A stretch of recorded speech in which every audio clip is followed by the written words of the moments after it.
harka fuudhee hordoftoonni caalituu bakka jirtanitti nageenyiif jaalalli waaqaa isinii yaa baay'atu jecha warri mana koo faraataa ta'an subscribe gochuun maatii ta'a maatiin koo immoo like gochuun dagatina akkasumas namoonni viidiyoo kana daawwatan hundumti keessanuu share gochuudhaan namoota hunda biraan ga'uu hin dagatina isiniin jechuun barbaada.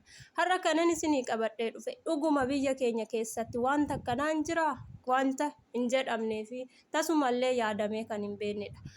Seenaan addaa magaalaa Walisootti uumamee jira. Seenaan kunis maalinni Walisoon fageenya Finfinnee irraa kiiloomeetira 114 irratti kan argamtuu fi jiraattonni magaalaa Walisoo waliigaltoota fi jaalatamoota kan ta'anii beekaman akkasumas sabaaf sablammoota hedduun guutamtee kan jiraattu magaalli Walisoo ammeenyaa fi tasa wanta badaa kan namarratti yaanneen kan beekamtu akkasumas lammiiwwaniif sabni garaagaraa achitti wal ga'anii jaalalaaf tokkummaan kan jiraatan ta'uudhaan beekna magaalaa Walisoo. Haa ta'u garuu oduun har'a magaalaa Walisootti ka'ee fi wanti qabatamaan magaalaa Walisoo keessatti bahee jiru hedduu kan nama gaddisiisuu fi kan nama ajaa'ibsiisudha.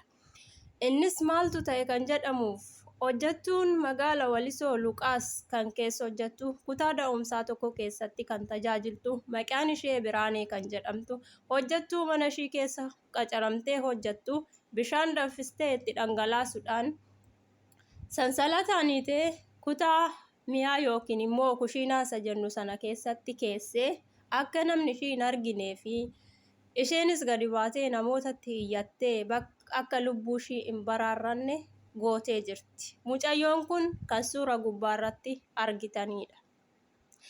Egaa akka carraa ta'ee namni bishaan ilaalu yookiin immoo qoxaarii bishaanii akkuma beekamu ji'aan lakkoofsa isaa ilaaluu gaafa dhufan mucayyoon kun kushiinaa keessatti harkii fi lukti ishii hidhamee kan jirudha.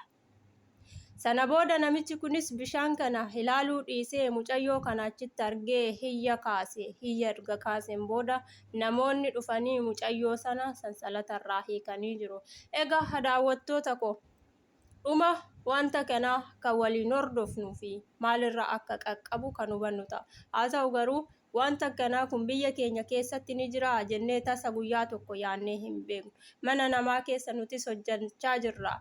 Biyya keenya keessa miti biyya ambaa keessatti illee of kabachiisnee nu kabajanii kan jiraannu yoo ta'u haa ta'u haala darbe keessatti wantoonni garaagaraa nuti ofirratti callisuudhaan akkasumas wanta garaagaraatiin jiraachuu ni mala. Haa ta'uti garuu biyya abbaa keenyaa afaan keenya kan dubbannu akka barbaanne baanee galuu kan dandeenyu keessatti wanta akkanaa ni ta'a jedhamee yaadamuun gonkumaa kan nama gaddisiisudha. Akkasumas illee namni seera beeku, namni mana mootummaa keessa hojjetu, namni qaama fayyaarra hojjetu wanta akkanaa namarratti raawwata jechuun hedduun kan nama gaddisiisudha. Egaa furmaanni maal ta'a laata? Murteen isaa maal ta'a laata? Kan hanga dhumaatti waliin ilaallu ta'a. Hanga kutaa lammaffaan deebi'ee isinii dhufutti nagaatti tura.